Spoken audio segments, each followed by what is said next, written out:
Nous voici dans la session 2, décoration. La première étape sera de créer des arbres avec des colliders, et pour cela, nous allons donc prendre ici le collider de l'arbre, nous sommes donc sur le calque numéro 2. Nous allons dire que le collider de l'arbre ne sera pas créé au démarrage, ce qui est un élément important. Nous allons prendre plusieurs arbres, comme celui-ci, et les disperser sur la carte. Pour cela, nous pouvons donc soit faire un CTRL-C, CTRL-V, soit prendre l'élément, appuyer sur CTRL, cliquer dessus et le déplacer. Nous allons donc pouvoir créer ici comme cela plusieurs arbres. Nous les parsemons sur la carte comme nous voulons.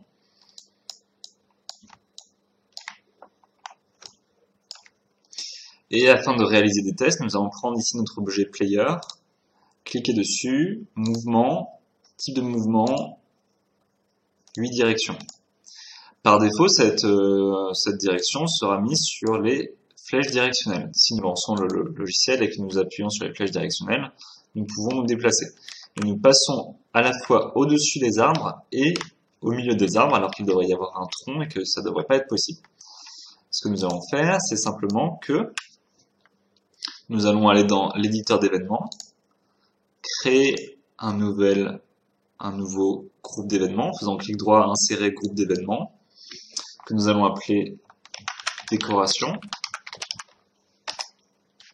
À l'intérieur de ce groupe, nous allons placer un nouvel élément qui va s'appeler arbre. Et nous allons faire plusieurs opérations. Avant de faire ces opérations, sur la scène de jeu, je voudrais du coup prendre ici un arbre et aller dans l'objet événement, sur la propriété de l'arbre, et insérer un qualifieur. Nous allons ajouter un qualifieur de décoration. Et je veux également l'ajouter au background. Nous allons cliquer ici sur l'objet background, plutôt que de le sélectionner du coup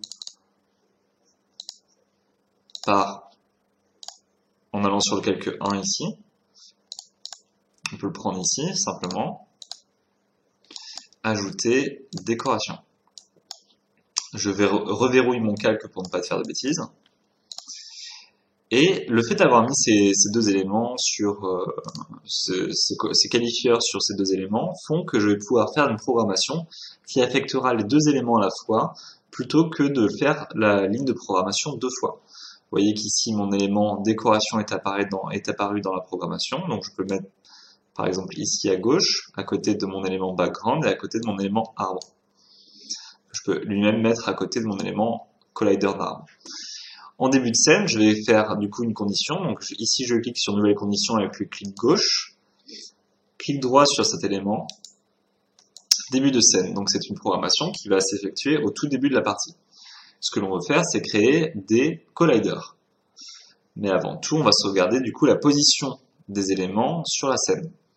Je veux donc ici sur mes colliders faire un clic droit, valeur modifiable fixée, la valeur modifiable x à la position actuelle en x de ces éléments-là. OK. Ce qui fait que maintenant j'ai une variable qui correspond à la valeur modifiée, à la position en x de mes différents éléments au début de la partie. Je veux faire également un autre élément de programmation qui va faire que je vais choisir l'apparence de mes arbres et que je vais créer un collider. Ce que je vais faire, c'est qu'ici, sur l'élément arbre, je vais faire clic droit, comptage pour chaque objet, entrer le nom de la boucle arbre, entrée.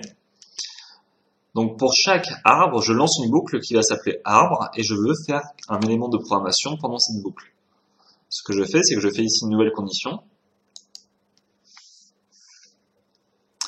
Et ce que je fais maintenant, c'est que je fais un clic droit sur arbre, boucle, pour chaque objet. Le nom de la boucle s'appelle arbre. Donc je vais faire un élément de programmation pour chacun des arbres de la scène. Ce que je veux faire dans un premier temps, c'est ici, sur mon arbre, faire un clic droit, animation, changer l'image d'animation pour une image aléatoire parmi les 3 images d'arbres que j'ai intégrées sur mon animation. Donc je vais faire un random 3, ce qui va faire un chiffre aléatoire entre 0 et 2. Ça peut faire 0, 1 ou 2. Sachant que mon arbre a 3 images et que la première est 0, c'est ce qu'il me faut. Je fais OK. Et je veux également créer un objet TreeCollider que je veux faire relatif à mon objet arbre. Ce qui va faire que ça va le créer au centre de mon arbre et que ça va le créer aussi sur le calque de mon arbre. Si je lance, je peux voir qu'il y a bien un collider sur chacun de mes arbres.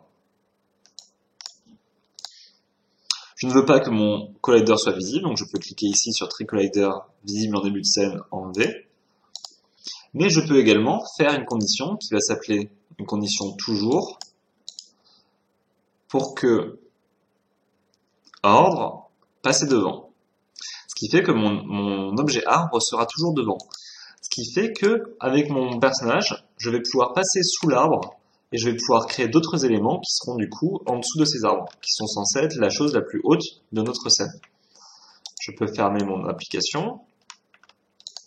Et je veux faire un dernier élément qui sera de si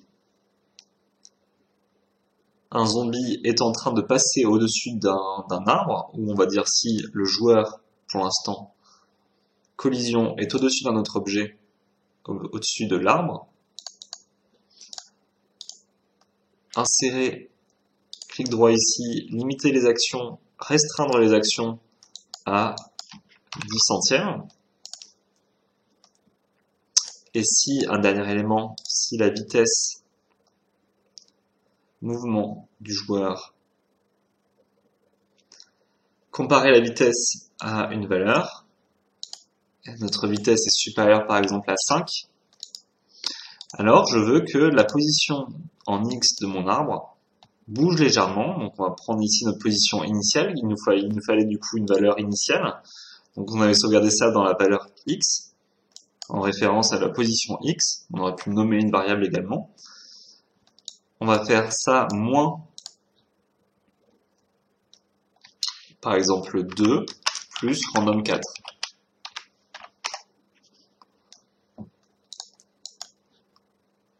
Donc maintenant je peux non seulement passer sous les arbres, mais quand je passe sous un arbre, l'arbre bouge un peu.